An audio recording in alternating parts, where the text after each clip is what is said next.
सांगली लोकसभेवरून महाविकास आघाडीमध्ये मोठा तिढा निर्माण झालेला आहे। याच सांगली लोकसभेतलं एक मोठं कुटुंब म्हणजे दिवंगत आर आबांचं आणि त्यांच्याच कुटुंबातले आर आबांचे पुत्र रोहित पाटील सध्या आपण बघतोय की शिरूर लोकसभेत या ठिकाणी प्रचार करताय। अमोल कोल्हेंचा प्रचार करण्यासाठी तुम्ही या ठिकाणी सकाळपासून बऱ्याच ठिकाणी वावरताय, परंतु सांगली लोकसभेत तुमचा प्रचार होताना दिसत नाहीये। पक्षाच्या वतीने 2 दिवसाचा दौरा या शिरूर लोकसभा मतदारसंघामध्ये आखण्यात आला होता आणि त्या निमित्ताने आम्ही शिरूर लोकसभा मतदारसंघात आलेलो आहे।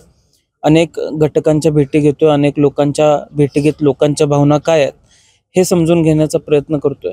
किंबहुना आता ज्यावेळेस आम्ही लोकांपर्यंत जातोय, लोकांनी ठरवलेलं आहे अशा पद्धतीचं वातावरण एक लोकांमध्ये गेल्यानंतर कळतंय। सांगलीच्या बाबतीत अद्याप कुठला निर्णय हा झालेला नाहीये। महाविकास आघाडीची बैठक ही 3 तारखेला आज बसणार होती एकत्रितपणाने आणि एकत्रितपणाने बसून जो निर्णय होईल त्या निर्णयावरती आम्ही सगळेजण निश्चितपणाने ठाम असू। आज काँग्रेस पक्ष म्हणून काँग्रेस आपली भूमिका मांडते, आम्ही आमची भूमिका मांडलेली आहे। ठाकरे गटाला सुद्धा ती जागा आपल्याला मिळावीशी वाटते।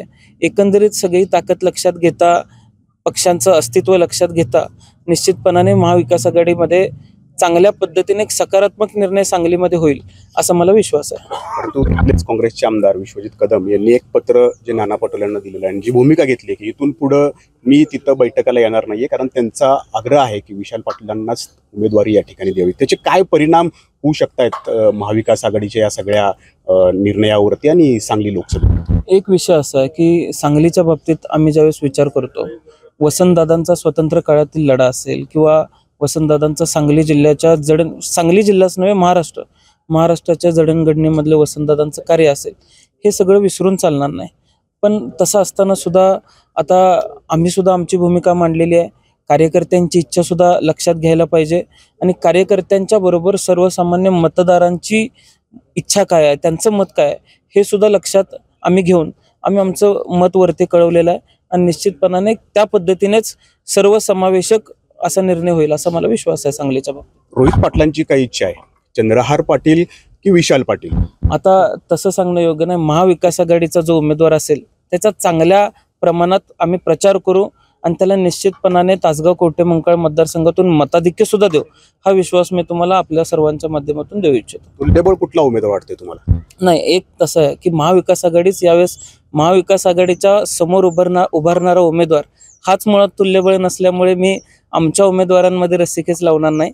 मुळात ही निवडणूक महाविकास आघाडी सांगलीमध्ये आत्ताच जिंकलेली आहे असं मी तुम्हाला सांगू इच्छितो। परंतु अनेक चर्चा होते की भाजपचे जे आत्ताचे उमेदवार आहेत, खासदार आहेत, ते या ठिकाणी लोकसभेला आणि आर आबांचं कुटुंब विधानसभेला, ही चर्चा परत एकदा या अनुषंगाने रंगू लागली, कारण चंद्रहार पाटलांचं नाव पुढे आल्यानंतर तशा प्रकारचे संकेत जे आहेत ते मिळत आहेत असं सगळेजण चर्चा करतात। एक विषय असा आहे की संजय काका हे आबांचे पारंपरिक तसे विरोधक आहेत। 1999ची निवडणूक ते लढले, 2004ची निवडणूक ते आबांच्या विरोधात लढले। आबा म्हणजे दिनकर आबा एकदा आबांच्या विरोधात लढले होते। आता एक विषय असा आहे की ते तालुक्यातले असल्यामुळे थोडेसे तालुक्यातल्या काही लोकांची भावना आजपर्यंत किंवा कालपर्यंत तशी होती, पण लोकांना अलीकडच्या काळातलं काम बघितलेलं आहे, कार्य बघितलेलं आहे, लोकांची त्या बाबतीत नाराजी आहे, ते सुद्धा आपण सर्वांनी लक्षात घेतलं पाहिजे।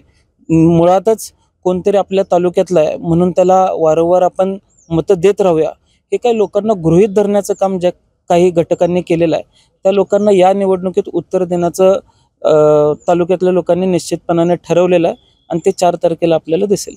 विशाल पाटील यांना उमेदवारी मिळू नये म्हणून राष्ट्रवादीतल्या एक बड्या नेत्यानं काही त्यामध्ये कुरकुडीचं राजकारण केलं अशी जी चर्चा आहे, त्यात किती सत्य? मला एक असं वाटतं की सांगलीच्या बाबतीत उमेदवारीच्या बाबतीत ज्यावेळेस आपण निर्णय घेतोय, काँग्रेस असेल, राष्ट्रवादी असेल, अशा सर्वसमावेशक लोकांचा किंवा नेत्यांचा विचार मनामध्ये घेऊन तो निर्णय दिला जाणार आहे। तुम्ही पुन्हा एकाचा त्यामध्ये काही मत असेल किंवा असं मला वाटत नाही। आणि मुळातच महाविकास आघाडी आज चांगल्या प्रमाणामध्ये सांगलीमध्ये वाढलेली आहे, मजबूत आहे, असं असताना आमच्यात काही मतभेद असतील असं मला वाटत नाही। तर सांगली लोकसभेत विशाल पाटील उमेदवार असावेत की चंद्रहार पाटील, याबद्दलचं रोहित पाटलांनी स्पष्ट मत या ठिकाणी दिलेलं नाहीये, परंतु आगामी काळात महाविकास आघाडीचं काम जोमानं करू असं या ठिकाणी विश्वास रोहित पाटलांनी व्यक्त केलाय। नाजिमुल्ला, ABP माझा, पिंपरी चिंचवड। एबीपी माझा, उघडा डोळे बघा नीट.